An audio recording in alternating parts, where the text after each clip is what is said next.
Bismillahirrahmanirrahim. Assalamualaikum warahmatullahi wabarakatuh.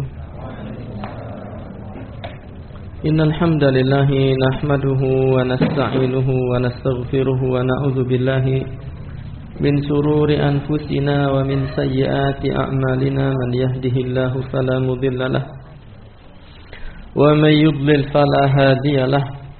Wa asyhadu an la ilaha illallah wahdahu la syarika lahu. Wa asyhadu anna Muhammadan abduhu wa rasuluhu sallallahu alaihi wa ala alihi wa ashabihi wa man tabi'ahum bi ihsanin ila yaumidin, amma ba'du. Ikhwani fillah rahimani wa rahimakumullah wa a'azakumullah.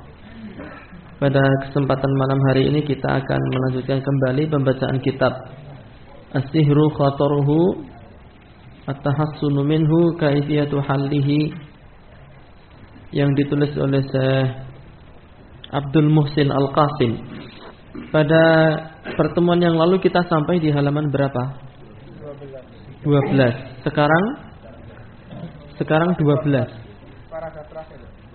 Paragraf terakhir halaman 12. Qala al-muallif hafizahullahu taala, penulis kitab ini mengatakan, fasahiru, maka tukang sihir, wadzahibu ilaihi, dan orang yang pergi kepadanya atau menjadi pasiennya tukang sihir, hukmuhuma sawaun, hukum keduanya sama. Yaitu apa hukumnya? Kafir. Dalilnya itu ayat sebelumnya, wama yu'allimani min ahadin hatta yaqula innama nahnu fitnatun fala takfur, ay fala tadrus as-sihra. Tidaklah keduanya mengajarkan kepada seorang pun sampai keduanya mengatakan sesungguhnya kami hanya fitnah saja. Maka janganlah kalian berbuat kufur, yaitu belajar sihir atau melakukan sihir atau datang kepada tukang sihir.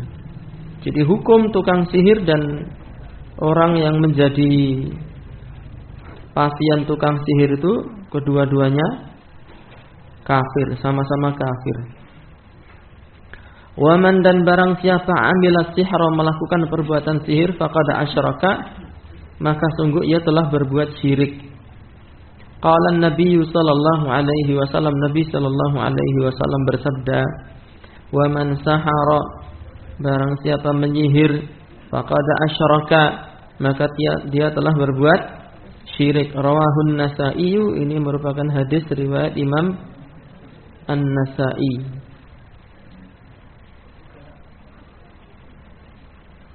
Kitab Tahrimid Dam wal Hukmu fis Saharah, di dalam Sunan An-Nasa'i bagian kitab Tahrimud Dam dan hukum terhadap tukang sihir. Nomor hadisnya 4079 dari sahabat Abu Hurairah radhiyallahu taala anhu. Qala Abdurrahman ibnu Hasanin rahimahullahu taala, Abdurrahman bin Hasan mengatakan,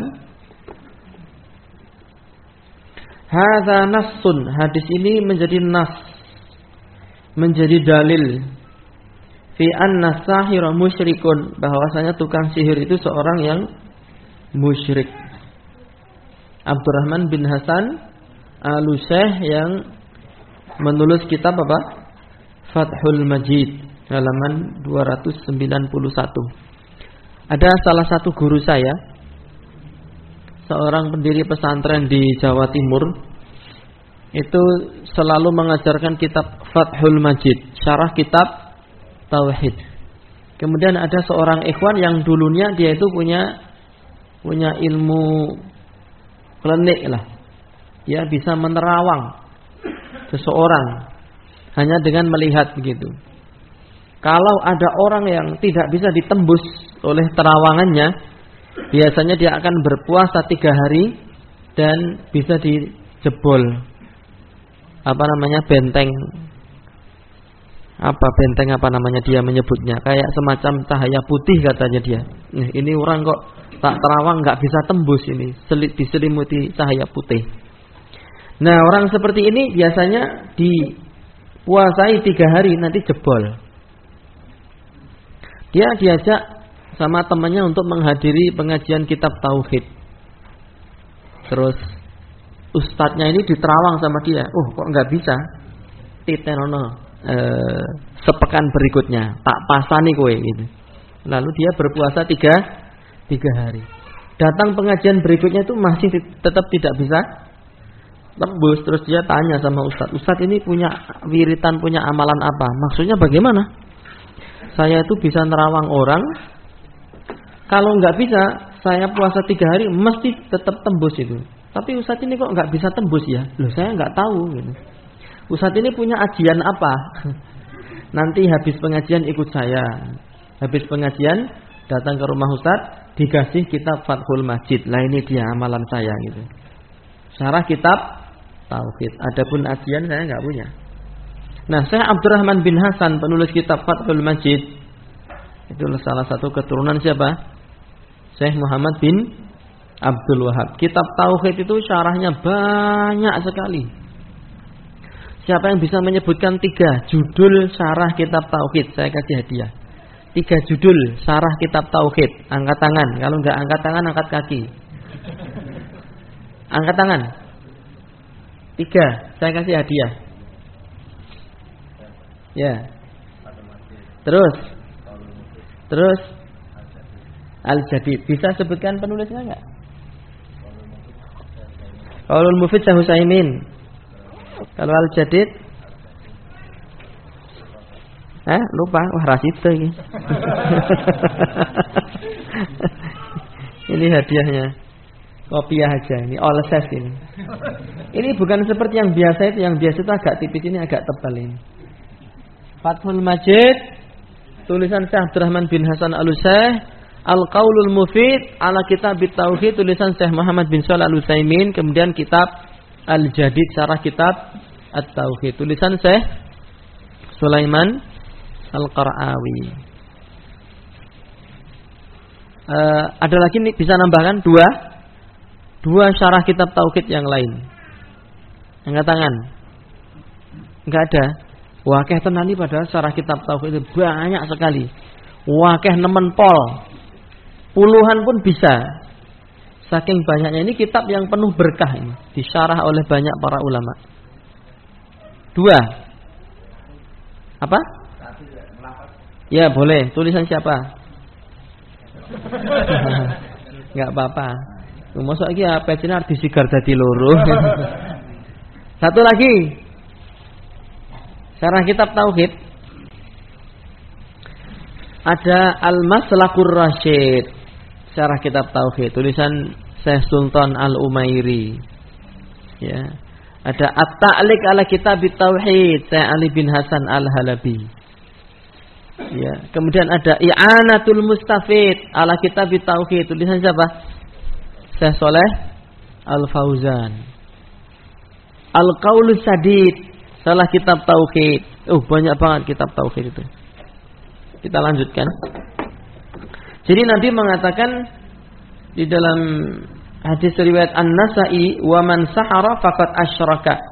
Barang siapa melakukan sihir, ia telah berbuat syirik, Mas. Dan sihir ini bisa dipelajari. Ada kitabnya. Belajar tauhid itu ada kitabnya, belajar syirik, kitab sihir juga ada kitabnya. Siapa yang bisa menyebutkan kitab sihir? 1 saja. Enggak usah pakai penulis, kasih hadiah. Lali ki akeh tunggale. Boleh Samsul Ma'arifnya. Akhirnya, ya. Itu sing jawab tadi. Samsul Ma'arif. Ada lagi?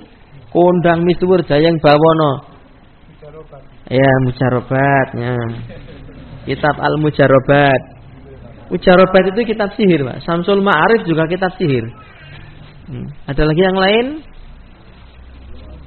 Engkone. Wa huwa muharramun fi jami'i adyanir rusuli. Wa huwa, dan ilmu sihir itu muharramun, haram hukumnya, fi jami'i adyanir rusul, menurut seluruh agama yang telah dibawa oleh para rasul. Seluruh rasul mengharamkan sihir. Seluruh rasul mengharamkan sihir. Itu. Benar apa enggak? Iya.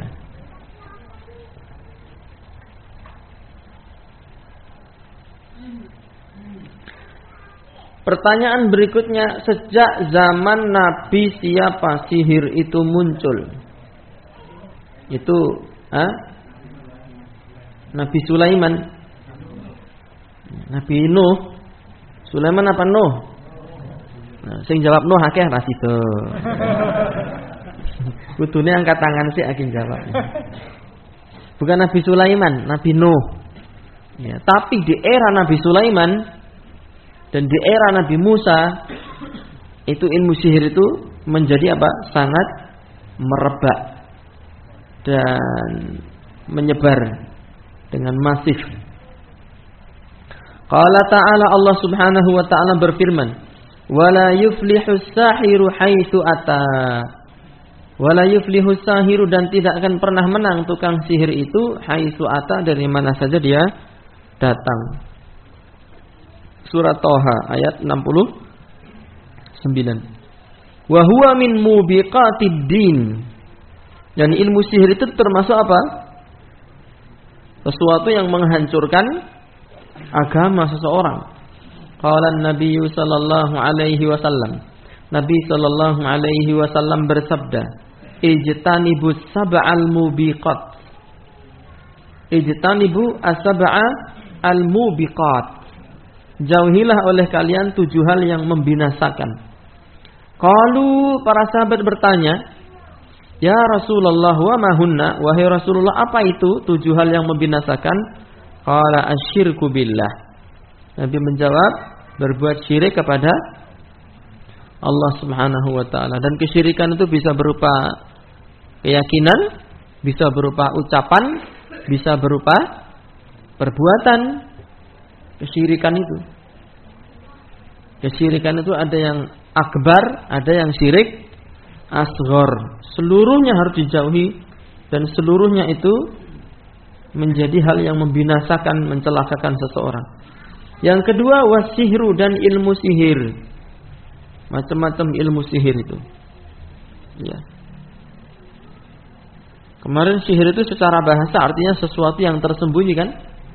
Sesuatu yang penyebabnya itu tersembunyi, dan sihir itu merupakan satu ungkapan untuk menyebut jampi-jampi atau ukot, ya, buhul-buhul yang ditiup di atasnya atau ditiup di atas buhul tersebut. Peniupnya adalah dukun, yasta'inu biha ala syayatin, dan dengan buhul tiupan itu dia meminta tolong kepada setan untuk menimpakan madarat kepada orang yang dijadikan target sihir. Imma bil maradi, bisa jadi madaratnya itu berupa sakit, atau bil qatl, atau membunuh, awil ikhlal bi aqlihi, atau untuk menghilangkan akal, membuat orang jadi stres, gila, au yufarriqu baina zaujain, atau untuk menceraikan apa? Pasangan suami istri. Itu sihir. Wa qatlun nafsi allati harramallahu illa bil haqqi.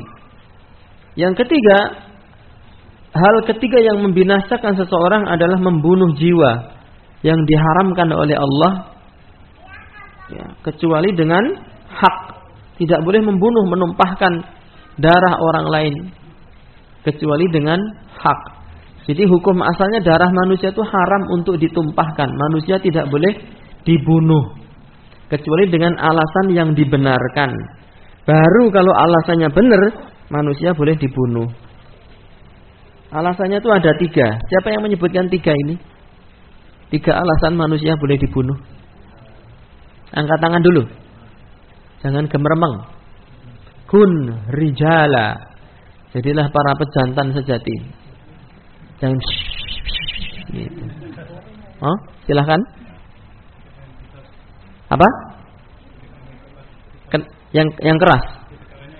Ditegakkannya kisos. Terus yang kedua, ada 3. An-nafsu bin nafsi, nyawa dibayar nyawa, itu kisos namanya. Yang kedua, yang lain Angkat tangan? Enggak ada. Wong semene akeh. Angkat tangan dulu, Mas. Angkat tangan dulu. Ya. Ya, satu dari awal. Isos terus. Terus yang ketiga. Jangan nyelempong ya. Yang lain diem. Yang ketiga apa? Satu lagi yo. Mosok iki tak poro telu. Yang lain mau genepi silahkan Mas. Satu apa? Yang satu apa dulu? Isos. Terus perzinahan yang bagaimana? Iya bener.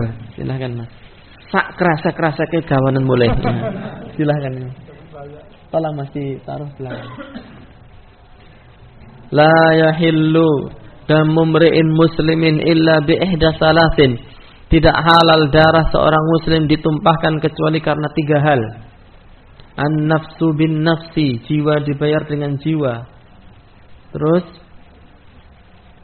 at-tariku lidinihil mufariqu lil jamaah, orang yang meninggalkan agamanya dan keluar dari jamaah. Wa sayyibuz zani, seorang yang telah menikah yang berzina. Tidak semua perzinahan itu dihukum mati. Yang dihukum mati dari orang berzina adalah orang yang sudah menikah, tetapi dia masih berzina. Lah itu hukumannya dirajam sampai mati. Kemudian orang yang murtad, faman baddala dinahu faqtuluh, barang siapa meninggalkan agamanya bunuhlah dia. Yang pertama tadi apa? Orang yang membunuh nyawa orang lain, maka dia harus dibunuh. Nyawa dibayar dengan nyawa. Tetapi yang melakukan eksekusi terhadap 3 jenis manusia ini adalah pemerintah kaum muslimin. Antum enggak boleh sebagai RW ning wong zina pateni cah. Enggak boleh. Terus ada orang murtad biasane golok gitu. Tidak boleh. Yang berhak menegakkan had hanyalah pemerintah kaum muslimin yang memiliki wilayah kekuasaan.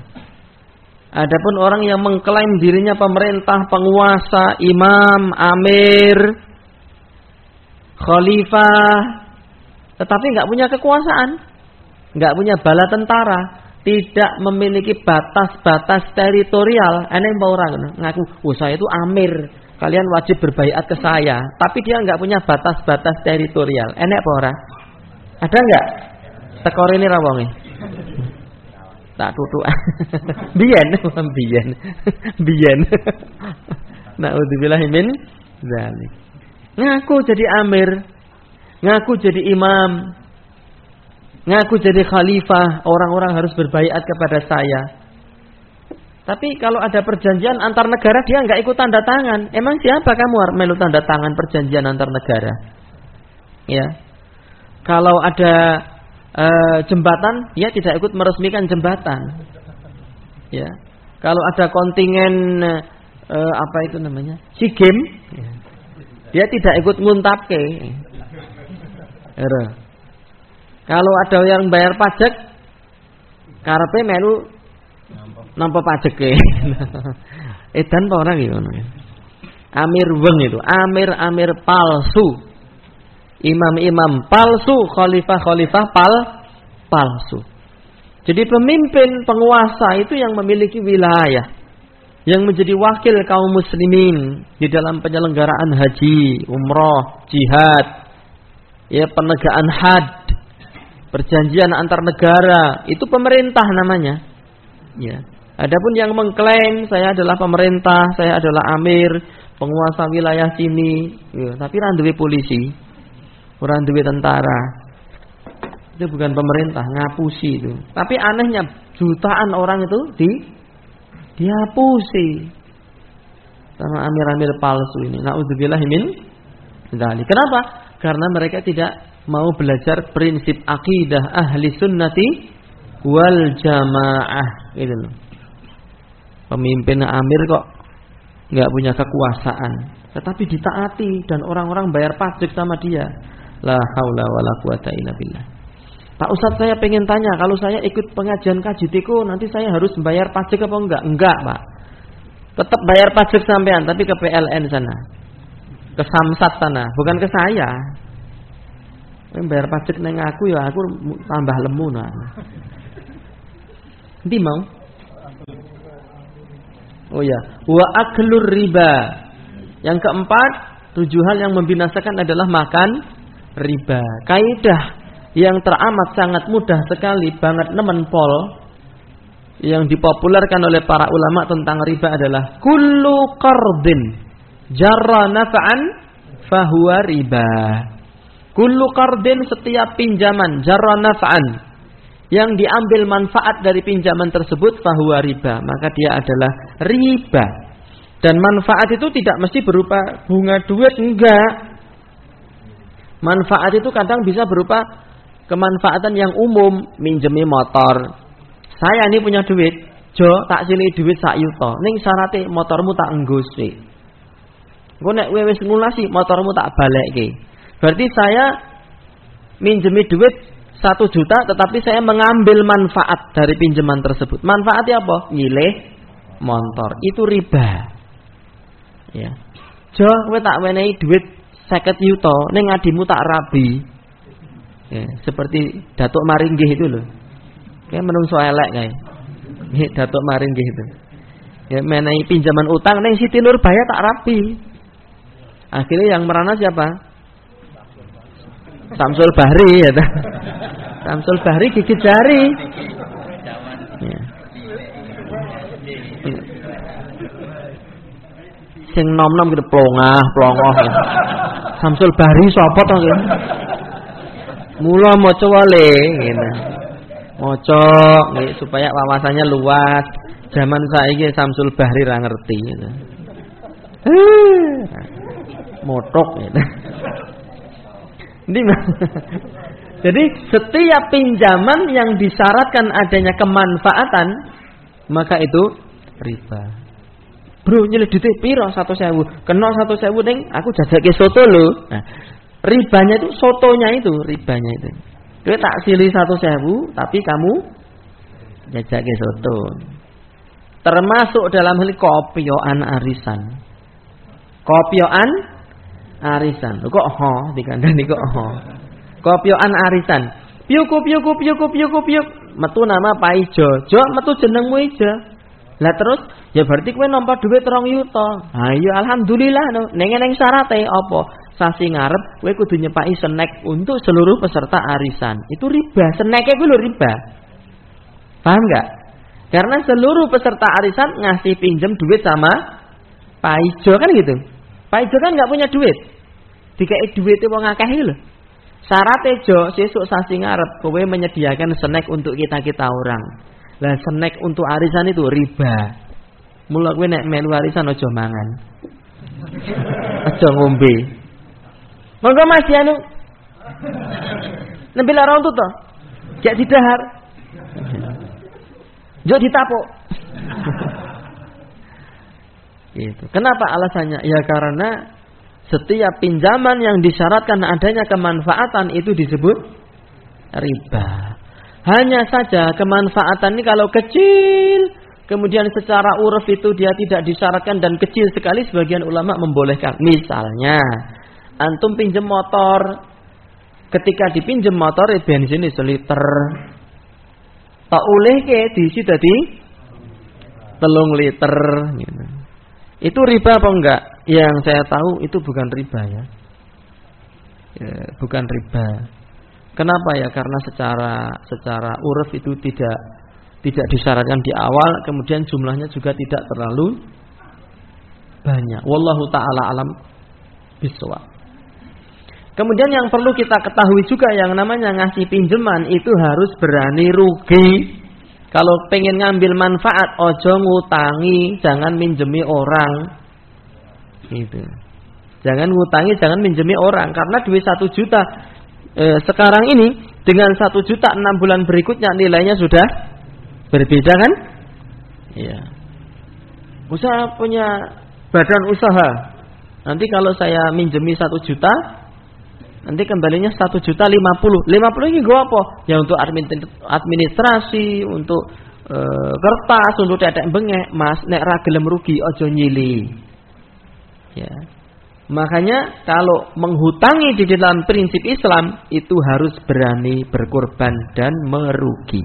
Namanya menolong orang harus berani berkorban dan merugi. Masuk orang kira-kira?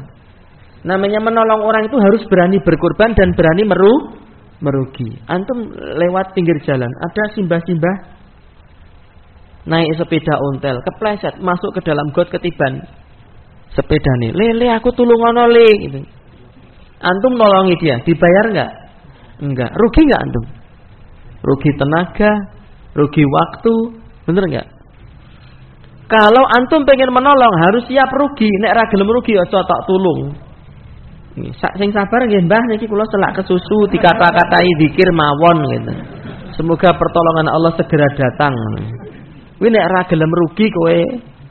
Ya. Jadi di dalam Islam itu menolong dibangun di atas prinsip rugi secara matematis, Mas.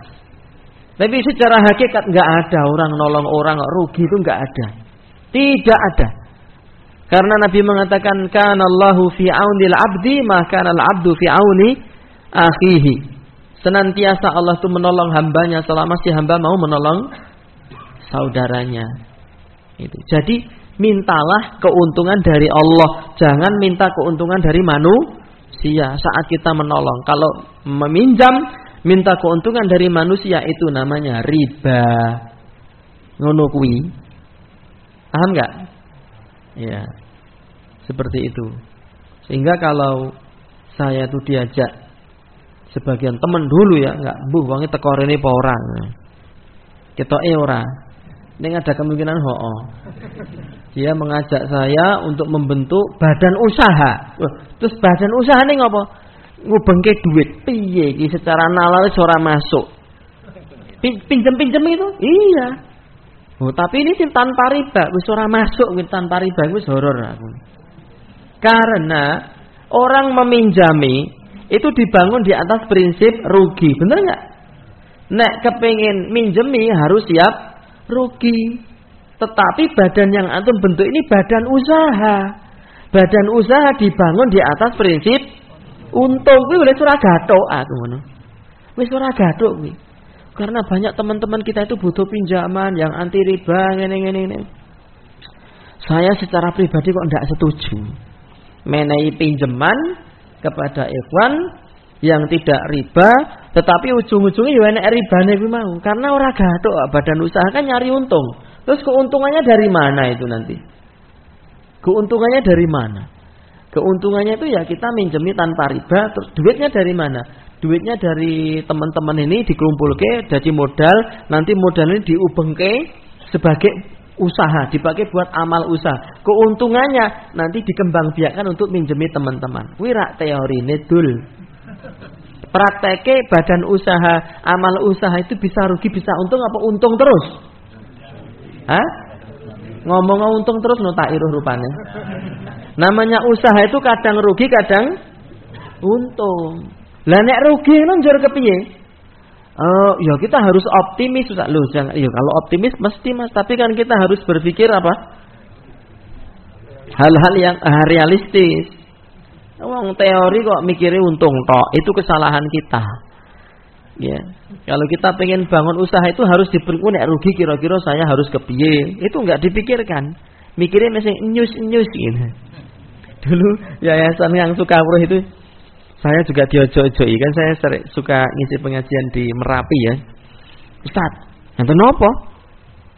Niki nek yayasan niku tumbas truk ngoten dilakoki niku untunge lho, pinten Pak regane truk, Pak?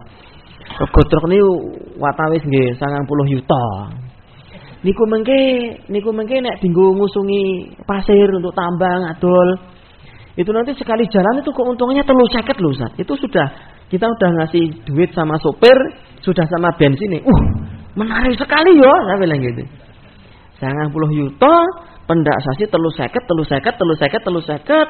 Nanti 2-3 tahun iso tuku truk meneh. Aduh. Tane butuh tenanan ini silahkan datang ke rumah saya, nangis bareng jebule. Oh alah. Iya neng menungso model kau ngono aku.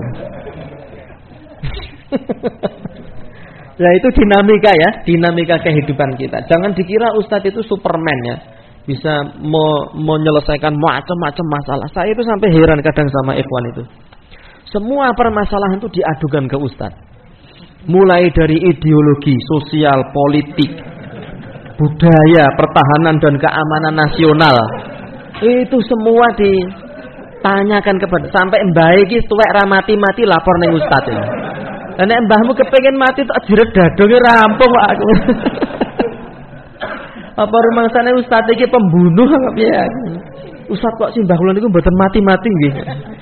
Oh, lah putu gendeng aku. Dan itu nyata wake ya. Jadi kira-kira nek arep datang ke rumah ustaz iki yo pikiran sik cah ngono lho. Kira-kira ustaz itu mampu apa ora? Ustaz itu bukan Superman ya. Bisa menyelesaikan semua masalah ini.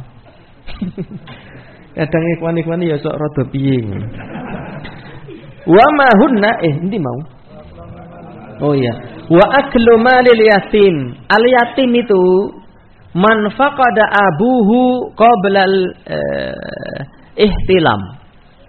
Man faqada abuhu qabla al ihtilam. Orang yang kehilangan ayahnya sebelum dia mimpi basah.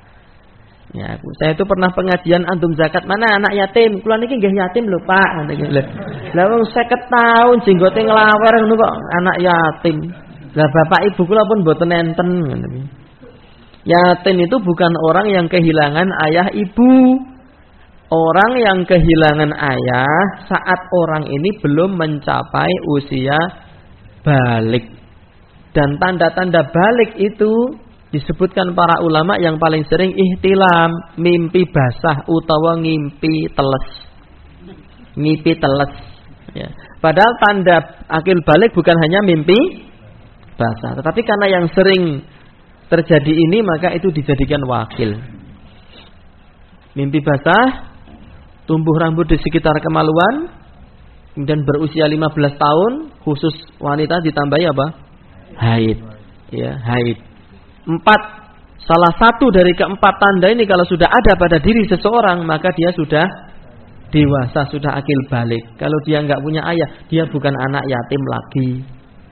Gitu. Jadi anak yatim itu anak-anak di bawah 15 tahun.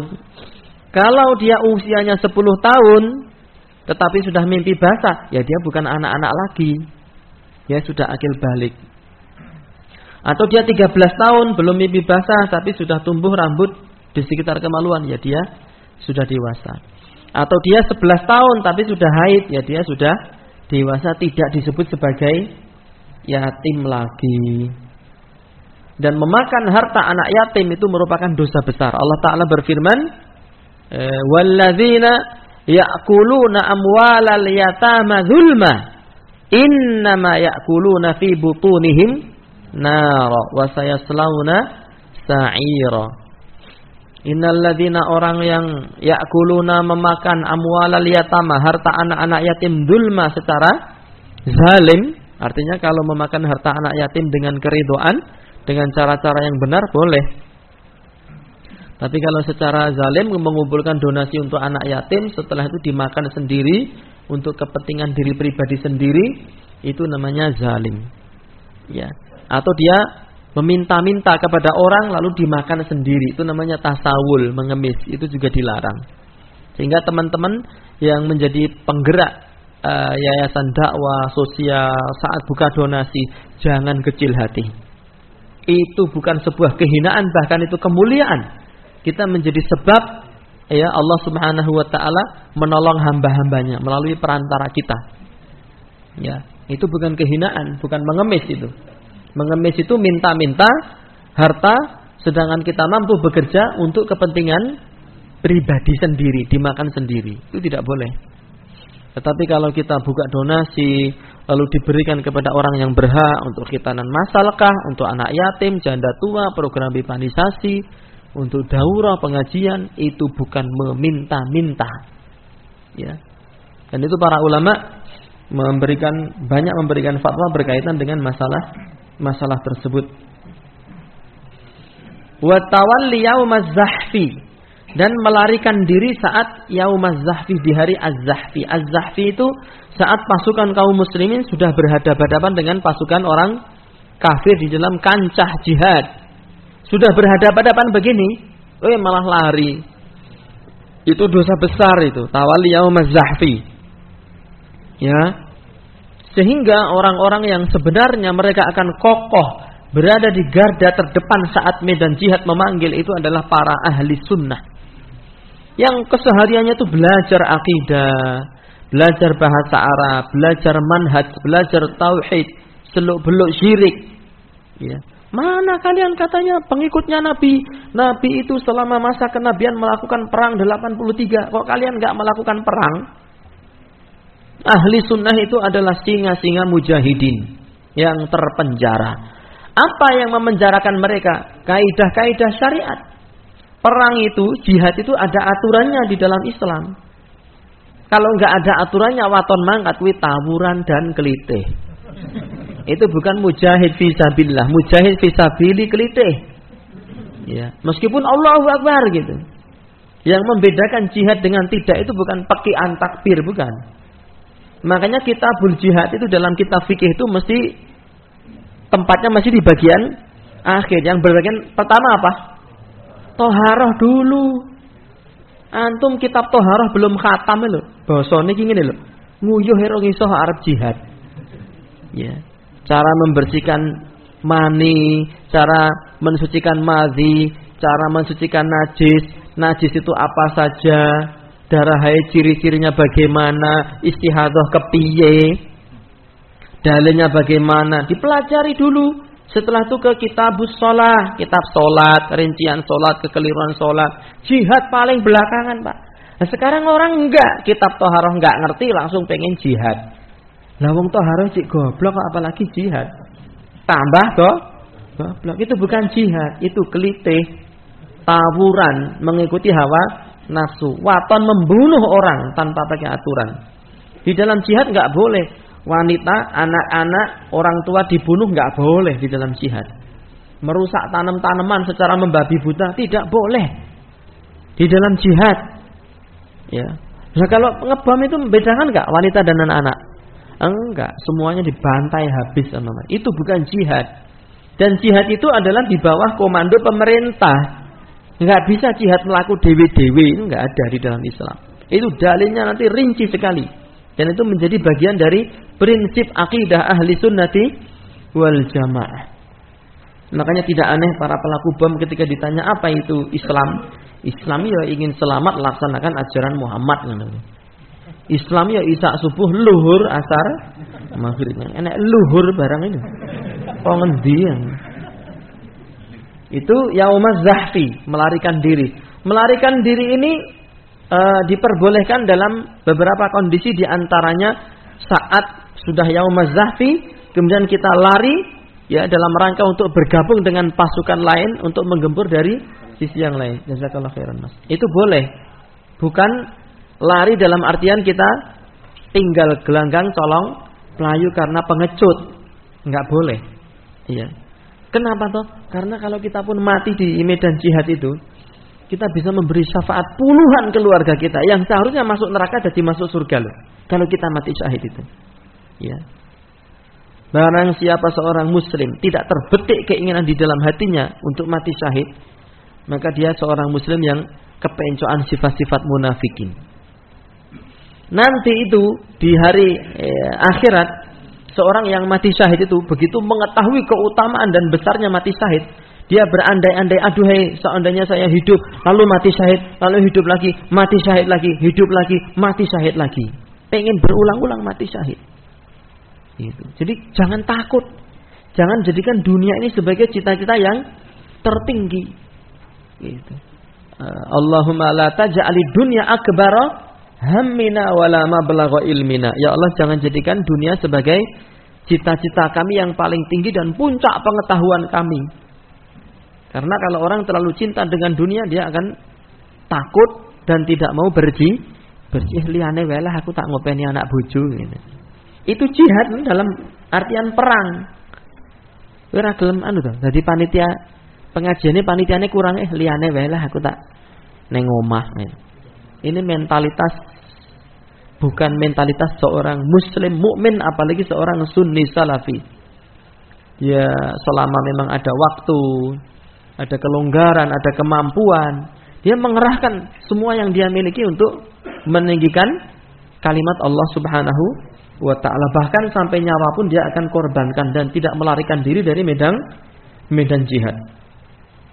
Berikutnya wa qadful muhsanati al-mu'minati al-ghafilati, yaitu menuduh orang yang suci, orang-orang yang wanita suci, wanita yang beriman, yang lalai, dituduh melakukan perbuatan zina. Qadful muhsanat ini merupakan dosa besar.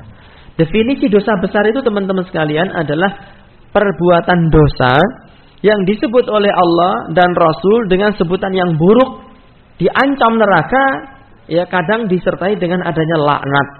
Itu dosa besar, definisi dosa besar. Tetapi tidak mencapai derajat apa? Kekufuran. Dan ada banyak dosa-dosa besar. Ada kitab, judulnya kitab Al-Kabair, tulisan Syekh Muhammad bin Abdul Wahab. Itu mengumpulkan macam-macam dosa-dosa besar itu. Kemudian kitab Al-Kabair disyarah oleh para ulama. Imam kitab Al-Kabair. Tulisan siapa Al-Kabair itu? Imam Az-Zahabi, afwan.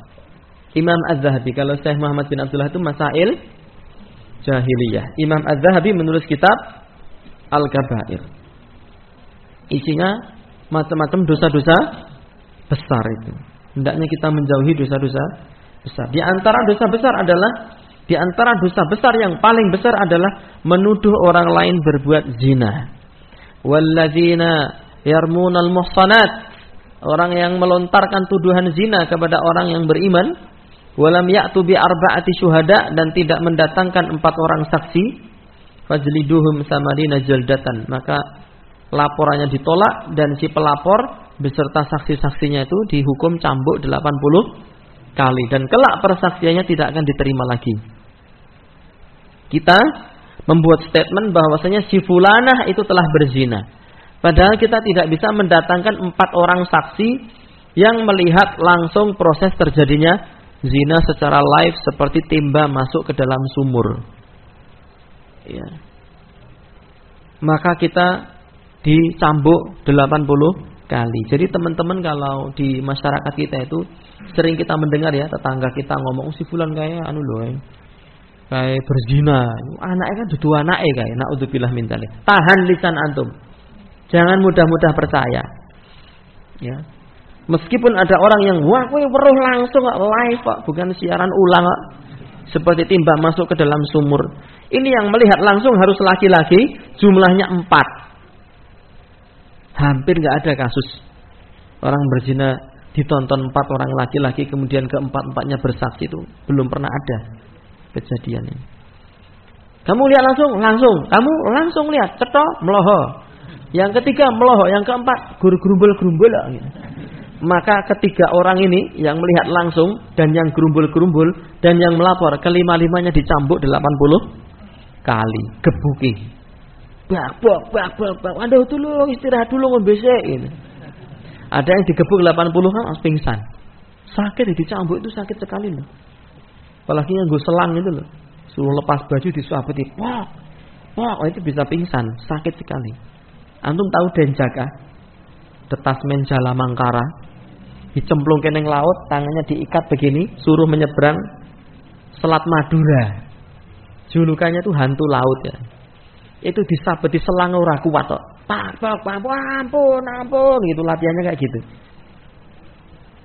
Detasmen Jala Mangkara, pasukan elit TNI itu. Sabeti selang itu tulung-tulung, Pak. Apalagi kita. Nggih, ora usah dibondo cemplungke jala tundoe mati ya. Pindah alam gitu. Karena jarang berlatih renang. Itu macam-macam dosa besar yang membinasakan seseorang. Yang pertama adalah syirik, kedua sihir, ketiga membunuh jiwa yang diharamkan oleh Allah, keempat makan riba, kelima makan harta anak yatim, keenam melarikan diri dari medan jihad, yang ketujuh adalah menuduh orang lain berbuat zina. Wasihru yajma'u muhlikatin fid din. Dan sihir itu mengumpulkan hal-hal yang membinasakan di dalam agama. Hal-hal yang membinasakan di dalam agama itu banyak. Itu terkumpul di dalam sihir. Apa itu hal-hal yang membinasakan? Min istighasatin bil jinni wasyayatin. Di dalam sihir itu terdapat unsur. Di dalam sihir terdapat unsur apa? Meminta pertolongan kepada jin dan setan. Wa ta'liqit tamaim wal qala'id. Kemudian di dalam sihir juga terdapat unsur menggantungkan jimat. Ya, at-tamaim jamak dari tamimah, jimat. Qala'id jamak dari qiladah, kalung-kalung. Kalung-kalung yang dianggap apa? Bisa mendatangkan manfaat dan madarat. Wa ta'alluqil qalbi bil khaufi min ghairillah. Yang ketiga, unsur membinasakan yang ada di dalam sihir adalah ta'alluqil qalbi, bergantungnya hati bil khaufi. Ya, terhadap rasa takut min ghairillah, kepada selain Allah. Orang itu kalau sudah melakukan sihir, rasa takutnya bukan kepada Allah lagi. Kepada siapa? Setan dan dukun. Itu namanya syirkul khauf. Ya, syirik di dalam rasa takut. Dan itu merupakan hal yang membinasakan. Wa nabdhi tawakkuli 'ala Allah. Unsur membinasakan yang keempat yang ada di dalam ilmu sihir adalah nabdhi tawakkul, menghapuskan tawakal seseorang Allah kepada Allah. Ya, enggak mau tawakal terhadap takdir Allah Subhanahu wa taala. Ya, cinta ditolak, dukun bertindak. Tidak ridho terhadap takdir Allah Subhanahu wa taala. Yang kelima, wa ifsadi ma'ayishin nasi wa masalihihim. Merusak penghidupan manusia dan merusak kemaslahatan manusia. Ya, disihir itu warungnya supaya enggak laku. Disihir itu usahanya supaya bangkrut. Disihir supaya hancur rumah tangganya. Itu unsur-unsur yang membinasakan, itu merusak, dan semuanya ada di dalam sihir. Yang ke berapa? Yang keenam. Kalau ada poin itu, setiap kata itu antum kasih angka kecil, strip, 1 buletan, 2 gitu. Unsur-unsur membinasakan yang ada di dalam ilmu sihir gitu. Itu cara belajar ngorek-orek kitab. Aja mung diurek-urek tok. Iki kayak gambar waru dipanah. Iki ngopo jane? Ngaji pengalaman lho iki. Wong ngaji kitab kok malah gambare ra cetha. Nggih. Celah 10. Aduh. Wa mukhalafati nususis syari'ati fi dzalik. Dan sihir juga terdapat unsur apa? Menyimpang dari nas-nas syariat di dalam permasalahan itu. Qala subhanahu, Allah subhanahu wa ta'ala berfirman, wala tufsidu fil ardi ba'da islahiha wad'uuhu khawfan wa tama'a inna rahmatallahi qaribum minal muhsinin. Surat Al-A'raf ayat 56. Wala tufsidu fil ardi, dan janganlah kalian berbuat kerusakan di muka bumi.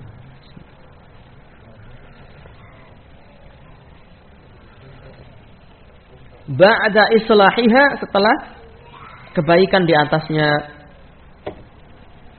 Wad'uuhu, dan berdoalah kepada Allah khaufan wa tama'a, dengan rasa takut dan harap.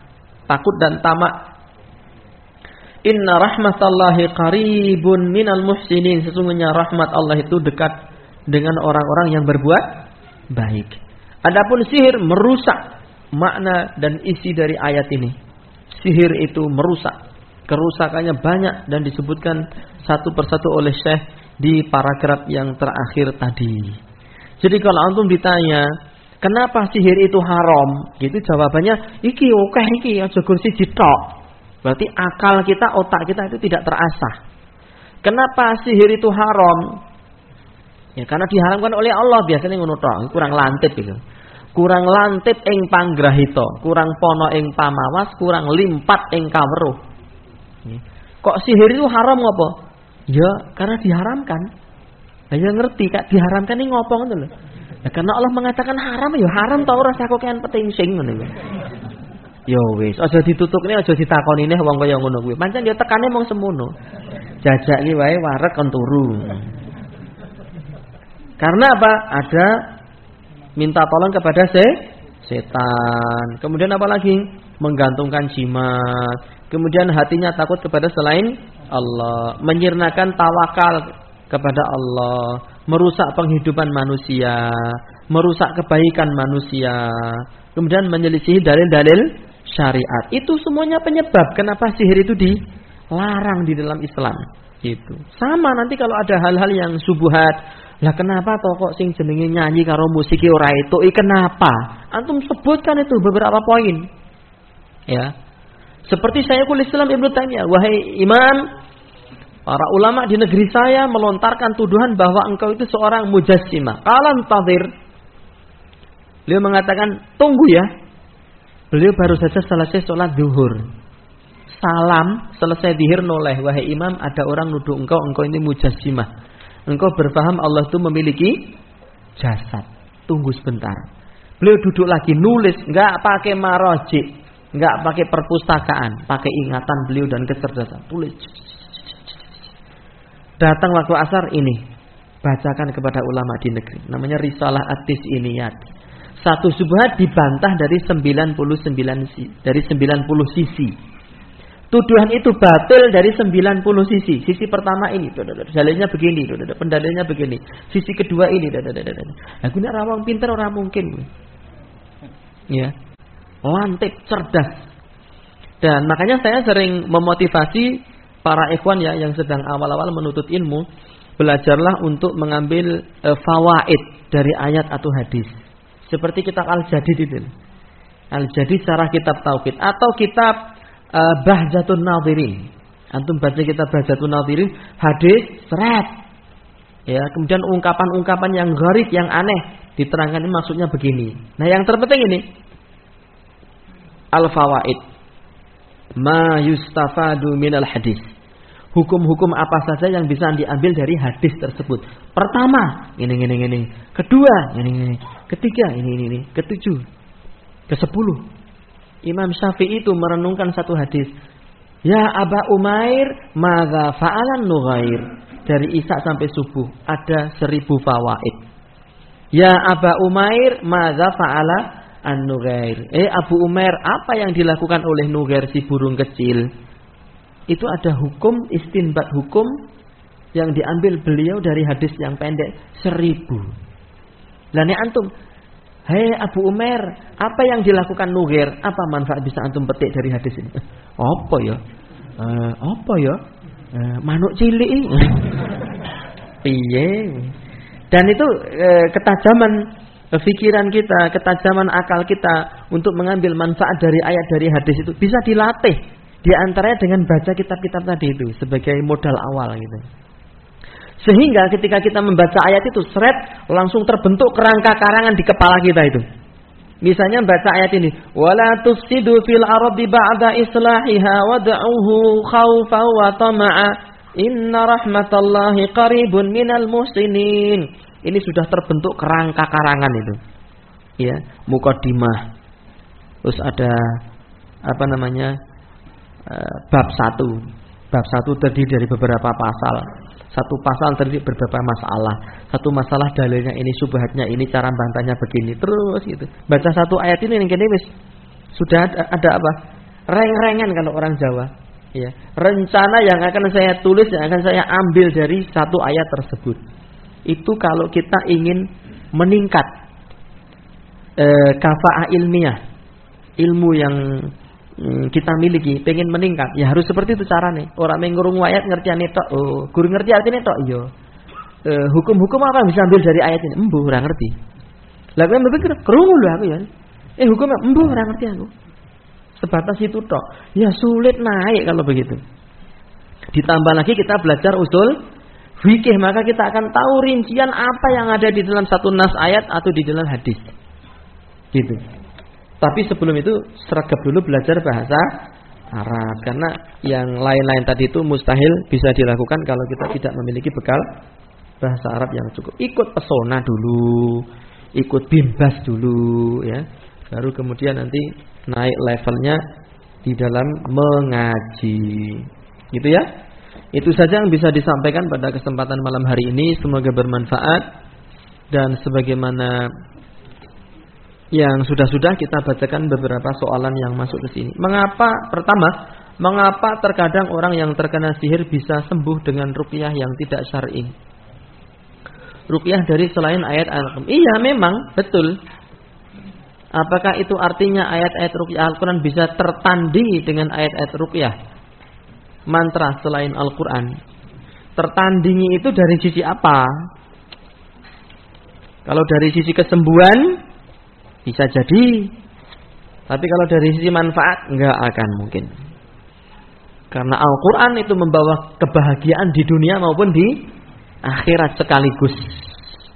Sedangkan mantra-mantra ini, kalaupun dia membawa manfaat, dia hanya maslahat dunia yang sifatnya sementara.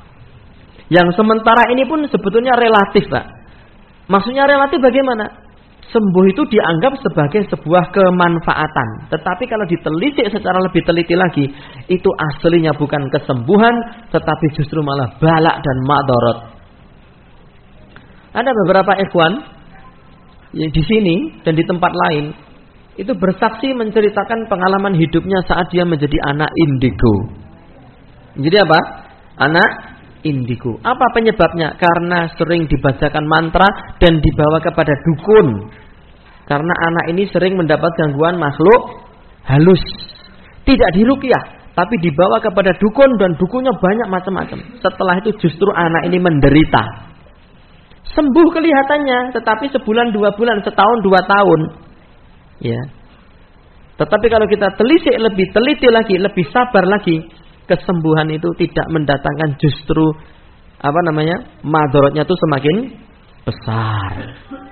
Ya, dia menjadi tidak nyenyak tidur neng kasur kan nek ulone, nek pocongane di mana-mana melihat penampakan, dan dia menjadi emosinya tidak terkontrol, gampang nesu, gampang ngamuk, malas, digugah subuh angel. Lalu gedenya menjadi dukun. Apakah itu kemaslahatan? Apakah itu kesembuhan? Tak takon aku. Itu bukan kesembuhan. Itu bukan kebaikan, bukan kemaslahatan. Belum lagi nanti di akhirat dia masuk ke dalam jurang neraka karena dia menghilangkan sihir dengan apa? Dengan sihir. Mengobati sihir dengan sihir. Ya, dengan melakukan kesyirikan untuk mendapatkan kesembuhan yang sementara, tetapi efek sampingnya berbahaya, dan yang lebih berbahaya adalah kecelakaan di akhirat. Maka jangan pernah terkenggoh-kenggoh. Jangan pernah tertarik dengan pengobatan alternatif yang menyimpang dari aturan syariat. Wallahu ta'ala alam bissawab. Apakah mencukur bayi rambut bayi kok bayi rambut? Apakah mencukur rambut bayi untuk ditimbang dan disedekahkan senilai perak itu ada batasan hari sejak kelahiran? Ya, di hari ke-7. Ya, atau ke-14 atau ke-21, dan itu hukumnya sunnah saja. Kalaupun tidak dilakukan tidak mengapa. Bagaimana caranya kita terbebas dari sihir medsos? Iya gue. Sihir medsos, horor iki. Agak wengi iki aku nek sihir medsos. Berupa ada orang yang rajin ibadah masih juga terkena santet. Kenapa ada orang yang rajin ibadah masih juga terkena santet? Lah wong Nabi aja kena loh. Kemarin kan kita bacakan hadisnya toh. Bener enggak? Nabi itu terkena sihir. Wi Nabi kuwi. Apa nih awake dhewe model-modelan kaya ngene iki. Ya.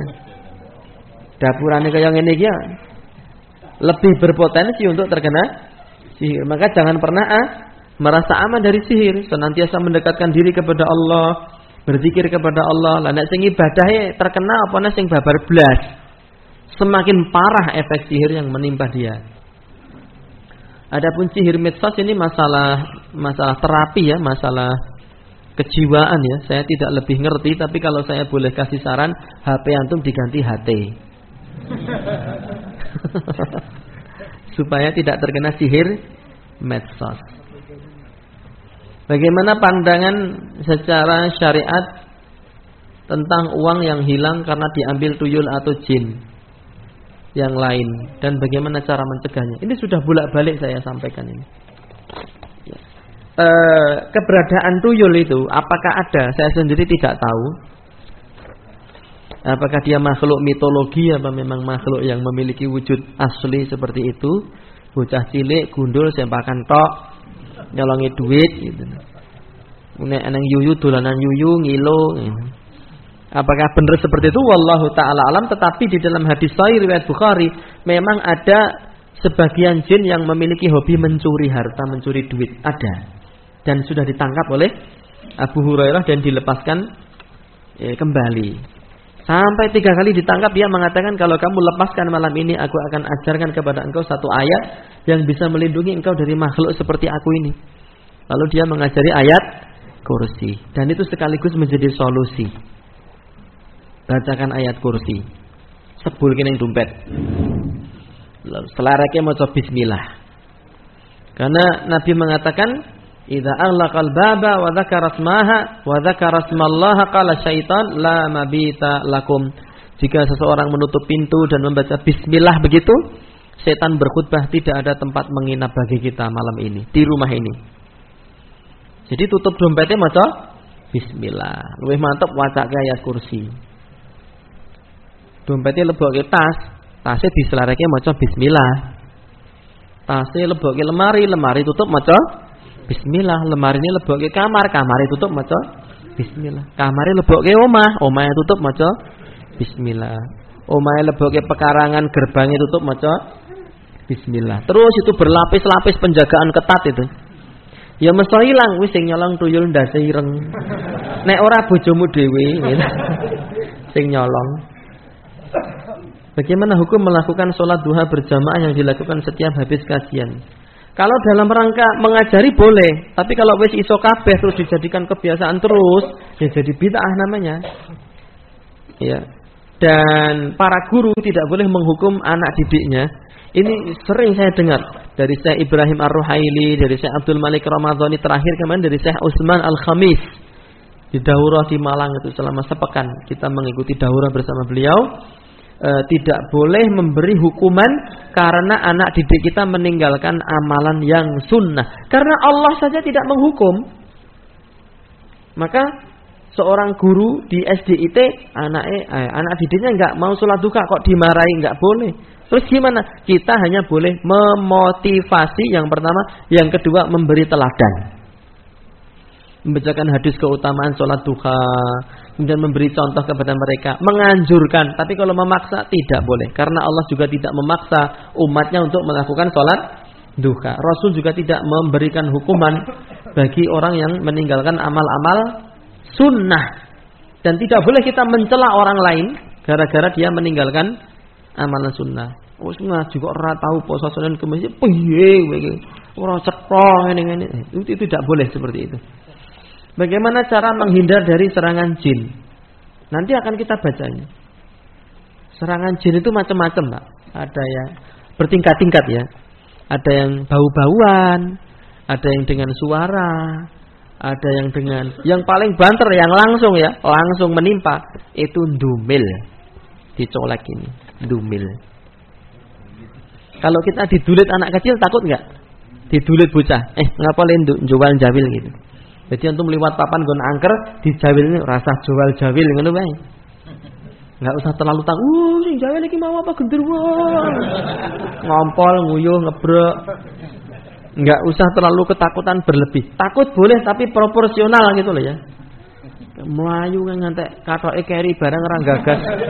Itu kan ketakutan yang berlebih. Bener apa enggak? Kemudian serangan juga berupa penampakan ya. Kalau ada penampakan langsung disampluk saja. Karena dalil syariat menjelaskan jika jin menampakkan diri di alam manusia akan berlaku hukum manusia. Wah, jin sing ning sekalakan Pak Ustadz membocorkan rahasia kita. Ya penan. Karapu dhewe. Ben kapokan. Jadi kalau antum melihat penampakan langsung aja ambil batu atau kayu serbu. Ojo kusik-kusik karena biasanya mereka menampakkan diri enggak lama. Karena takut ya dibabit.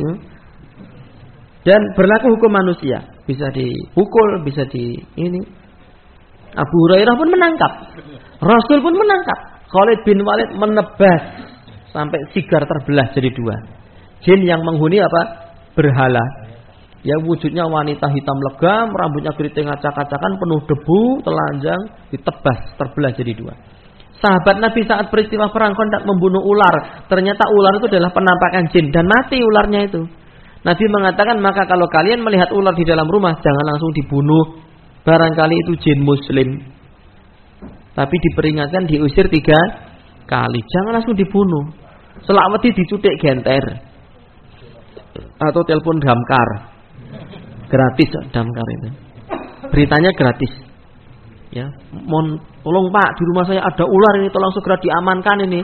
Ini seluruh warga sudah menunggu kedatangan Bapak. Barang tekon ndi ulane niku lho Pak, ulo napa lari angon. Lari angon ini ngundang damkar. Apa tumen?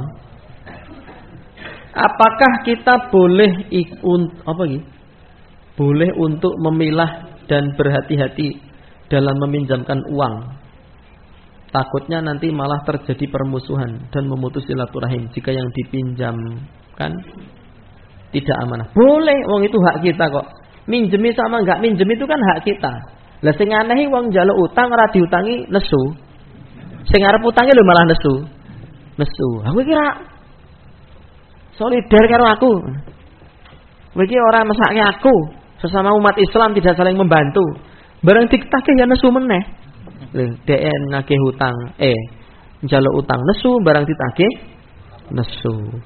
Boleh kita memilih. Tapi saran saya kalau saya boleh kasih saya serasa ngutangi. Nggih. Nek pengen nulung wis kekno wae.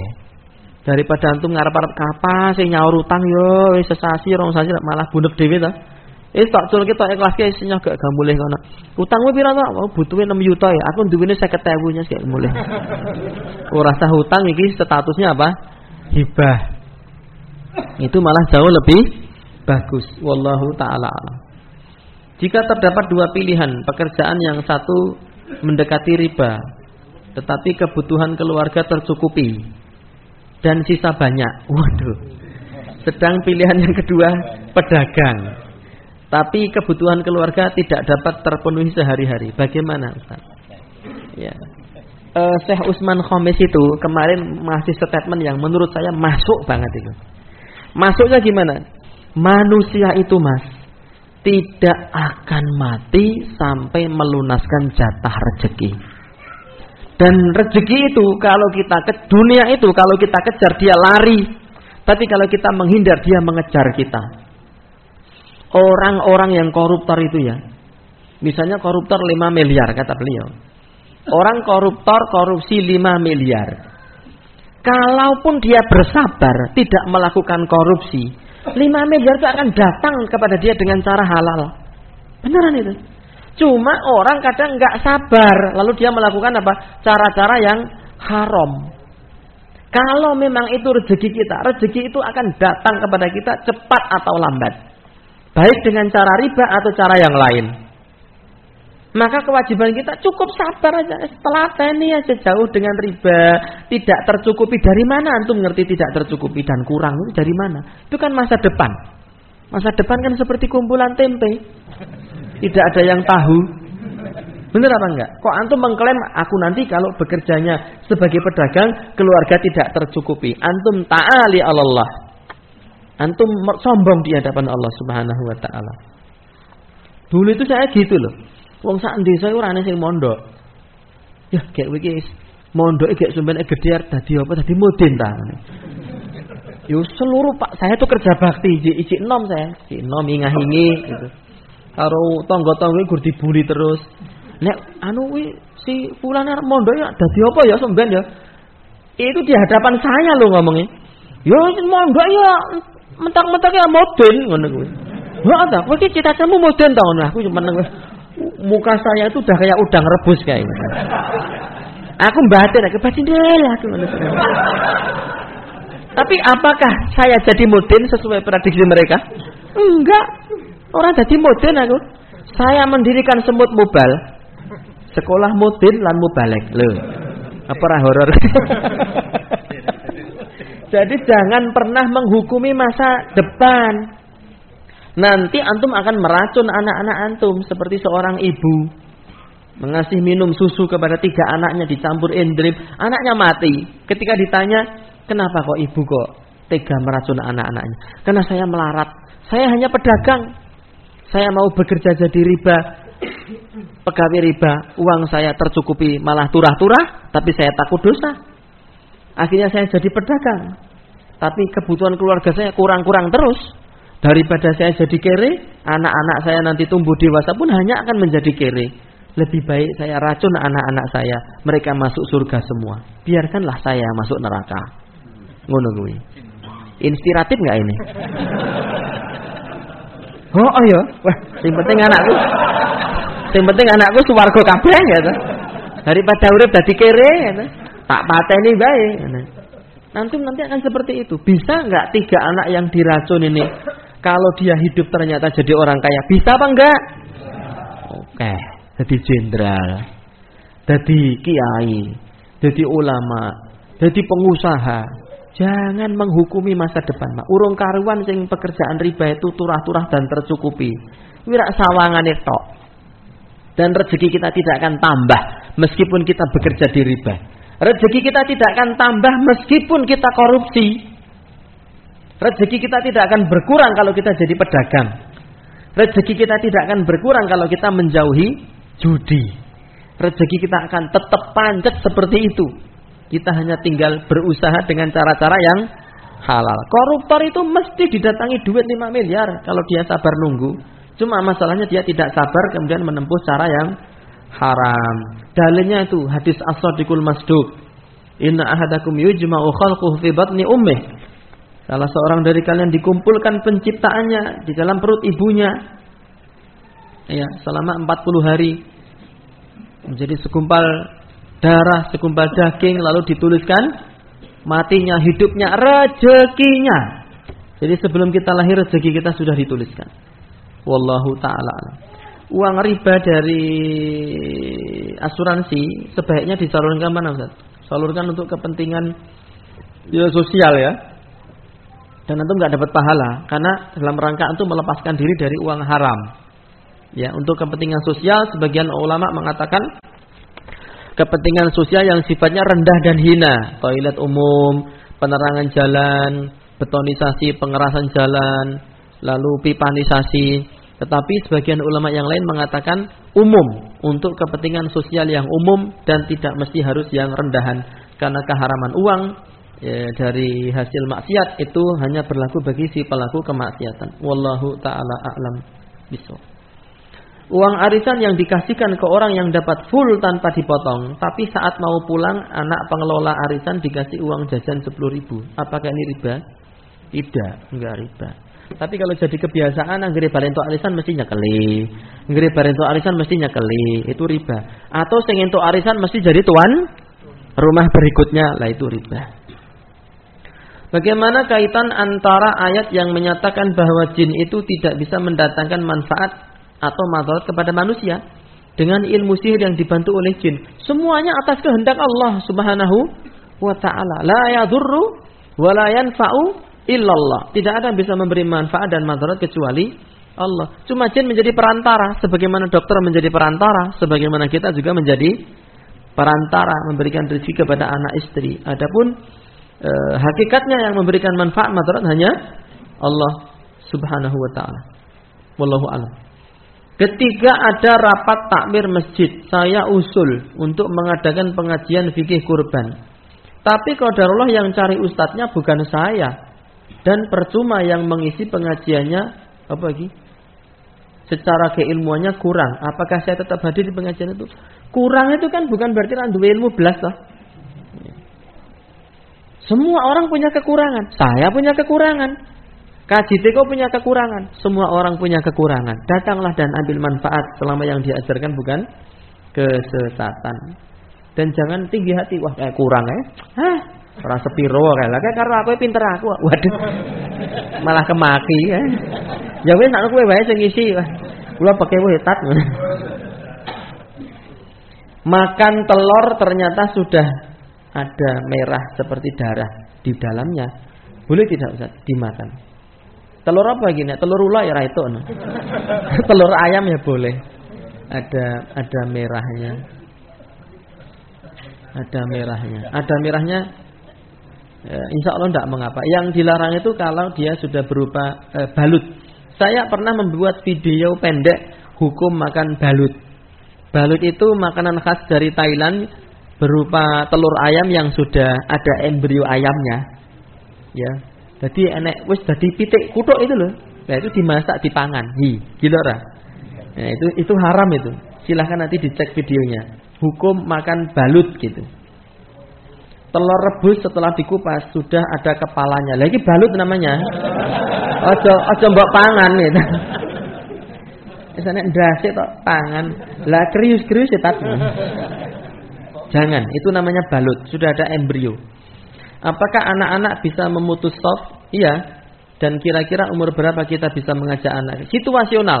Ya, bocah itu tidak sama antara usia satu dengan usia yang lain. Ada usia 12 tahun gojekan wae nek ora. Enak. Ya. Wong antum ya mantan ngono kuwi ta ya. Dapuramu lho ketok. Ada anak 7 tahun itu tertib, rapi, bahkan dia bisa jadi imam sholat jamaah.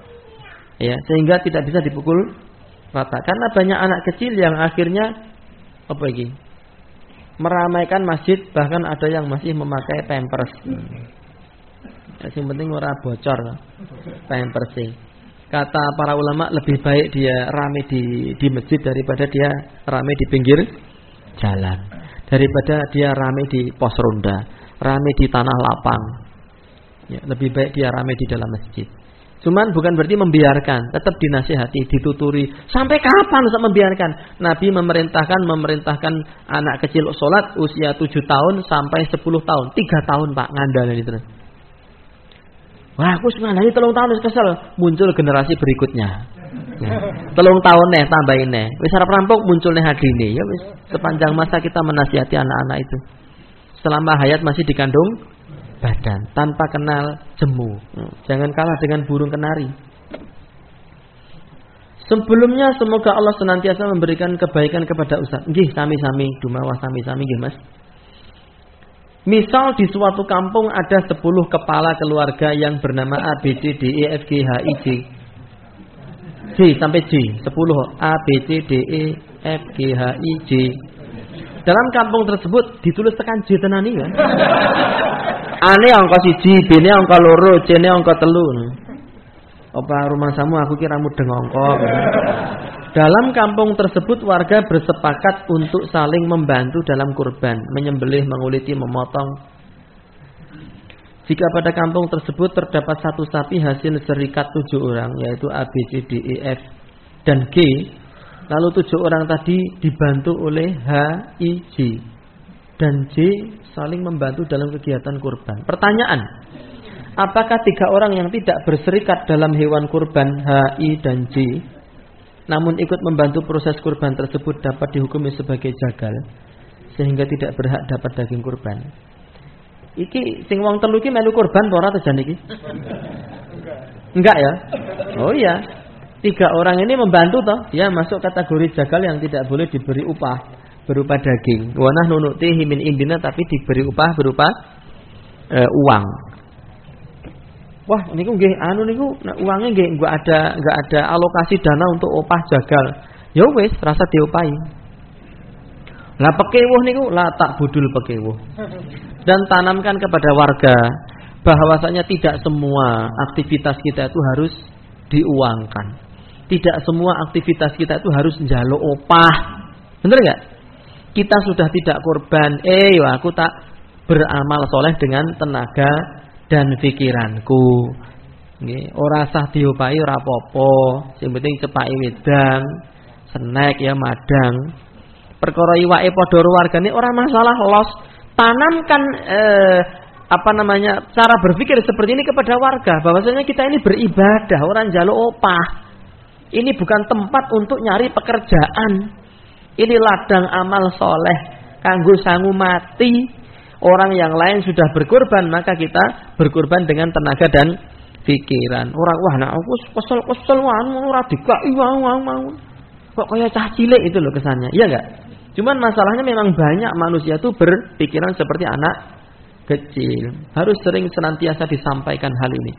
Dikampanyekan, jangan diam saja. Ya. Enggak mesti harus ustadz yang ngomong.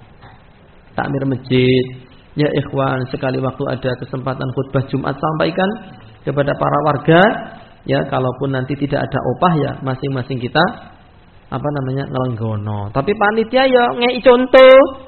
Sing ikhlas nggih Pak, bar kuwi ndase tok go mulih dhewe. Iki ora ngei contoh jenenge. Salah satu kerabat jauh saya, meninggal di ICU beberapa pekan lalu. Saya dapat info kalau saat sakaratul maut beliau ditemani satu orang kerabat yang beragama Nasrani di ruang ICU tersebut. Hanya satu orang itu. Tidak ada yang tahu apa yang dituntunkan oleh kerabat Nasrani kepada saya saat sakaratul maut. Bagaimana hukum bagi saya tersebut? Apakah tetap dihukumi meninggal dalam Islam? Iya. Al yaqinu la yazulu bisyak. Keyakinan itu tidak hilang hanya dengan keraguan-raguan. Syekhul Islam mengatakan wa takfiru la yakunu bi amrin muhtamal. Pengkafiran seorang muslim itu tidak bisa dilontarkan di dalam permasalahan-permasalahan yang masih multi tafsir. Kalau masih multi tafsir, maka kembali kepada hukum asal seseorang adalah seorang muslim. Meskipun sing nunggoni wong Nasrani, kan kita enggak tahu. Enggak tahu apakah kita murtad apa enggak. Ya. Jangan-jangan saat dia bilang itu juga udah hilang kesadaran kan? Orang-orang yang kesadaran kan rufi al-qalam. Pena sudah diangkat dari seseorang. Jangan-jangan dia mengucapkan kekufuran itu karena deleming, tidak sadar, maka itu tidak dianggap sebagai sebuah kemurtadan. Wallahu ta'ala alam biswab. Itu saja yang bisa dibacakan. Semoga bermanfaat. Mohon maaf atas segala kekurangan, hal-hal yang tidak berkenan. Wassallallahu ala nabiyyina Muhammadin wa alihi wa sahbihi wa sallam wa akhiru da'wana alhamdulillah rabbil alamin. Oh iya, saya ada pengumuman ya bahwasanya Brigade Penjaga Masjid menyelenggarakan program tebar kurban di beberapa titik di Gunung Kidul, di Pacitan, di Purwodadi, di mana desa itu sama sekali enggak ada kurbannya, asli enggak ada. Dan kita tahu itu karena kita datang langsung pada acara safari dakwah maupun saat tebar pawon Ramadan di bulan Ramadan ini. Jadi laporan dari beberapa warga enggak ada kurban sama sekali. Mesake temen itu. Dan itu desanya lokasinya di tempat-tempat terpencil di 3 wilayah yang tadi saya sebutkan. Jadi teman-teman yang ingin menitipkan kurbannya kepada Brigas, saya secara pribadi sangat mengapresiasi, mengucapkan jazakumullahu khairan. Terima kasih sebanyak-banyaknya, penghargaan setinggi-tingginya, dan turut berdoa semoga kurban antum diterima oleh Allah Subhanahu wa ta'ala. Demikian saja. Wassalamualaikum warahmatullahi wabarakatuh.